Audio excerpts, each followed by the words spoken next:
Okay, good morning sa inyo mga brothers. Welcome sa aking channel. Meron po tayong i-share sa inyo sa oras na to tungkol po dito sa ating clutch housing ng ating Kawasaki Barako 175. Ito po kasi dinala sa atin dito, taga Taytay Rizal.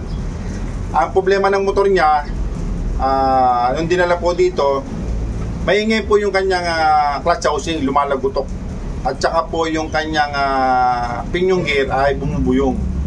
Ngayon, binaklas po natin yung kanyang pinion gear. Ito po. At saka yung kanyang clutch housing. Ito po mga brothers, bagong gawa. Ayan. Ngayon, ang maisasuggest ko sa inyo mga brothers, may bibigay ko sa inyo yung tip. Pagka maggagawa po tayo ng clutch housing, ito, huwag po tayong papayag na yung ating clutch housing walang play na papao ng ganito mga brothers. At saka pa ganito, konti. Kasi po nangyayari mga brothers, ang ginagawa nila dito, pinipix nila yung spring.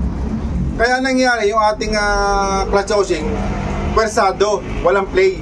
Yung spring niya di gumagana. Kaya nangyayari yung ating makina ng ating motor, kahit na bago pa, ay lumalagutok.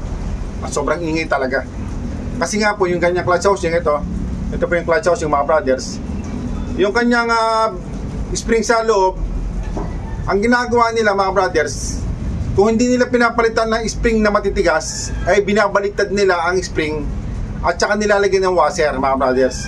Kaya nangyari yung ating clutch housing, nawawalan siya ng play. Kaya nangyari, persado po yung ating sigunyal. Ayan po ano ko sa inyo mga brothers. Pati po yung kanyang pinion gear, nagiging persado rin po, kaya bumubuyong. Kaya ang gagawin natin ngayon mga brothers, napakarami ko na pong vlog na ginawa dito. Yung ating clutch housing, ilalagay natin sa standard mga brothers. Kasi yung standard ng ating Kawasaki Barako, yung kanyang spring, may play po talaga yon.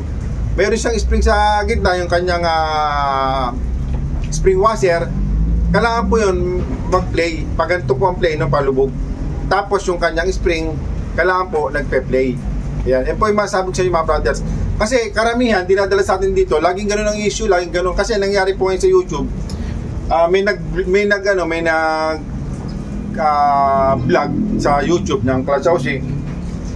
Binabaliktad nila yung spring, kinakalsuhan nila ng washer, kung ano-ano pa, matitigas.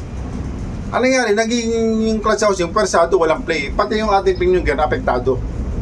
Ngayon, ang gagawin natin dito sa ating clutch housing, kung ano po yung standard na pagkakalagay dito sa spring ng ating clutch housing, ganun pong gagawin natin. Ngayon, dito po sa ating pinion gear, ito, naapektuhan na rin po yung ating pinion gear. Ito po kasi, pag cambio mo, pagka revolution mo, bumubuyong siya, parang umuungal, umatungal o tunog pusa. May mga vlog na akong ginawa dyan mga brothers. Ngayon, ito ang gagawin natin dito, gaya na sinabi ko sa inyo noon, mga na-vlog ko, babalitan lang natin ito, puputin natin sa gitna. Yan po yung tip na ibibigay ko sa inyo sa oras ito mga brothers. Ayan. Sana po makatulong sa inyo to mga brothers, lalo na po doon sa mga may motor nating Kawasaki Barako, kung paano mag-ayos ng clutch housing. Hindi ko binaklas ay maayos na. Hindi po lahat na nagbabaklas ng clutch housing ay maayos na trabaho. Kaya sayang po ang trabaho kung papabaklas nyo tapos lalo pa lumalala. Kasi nga ang gumagawa sila ng sarili nilang diskarte. Dapat doon tayo sa standard dito po sa ating clutch housing. Kasi po ito, delikado po ito. Nagiging persado yung sigunyal at saka yung ating pinion gear. Okay? Sana po nakatulong sa inyo malaki mga brothers. Sige po, hanggang dito lang. At maraming po salamat. Magbuhay po kayong lahat.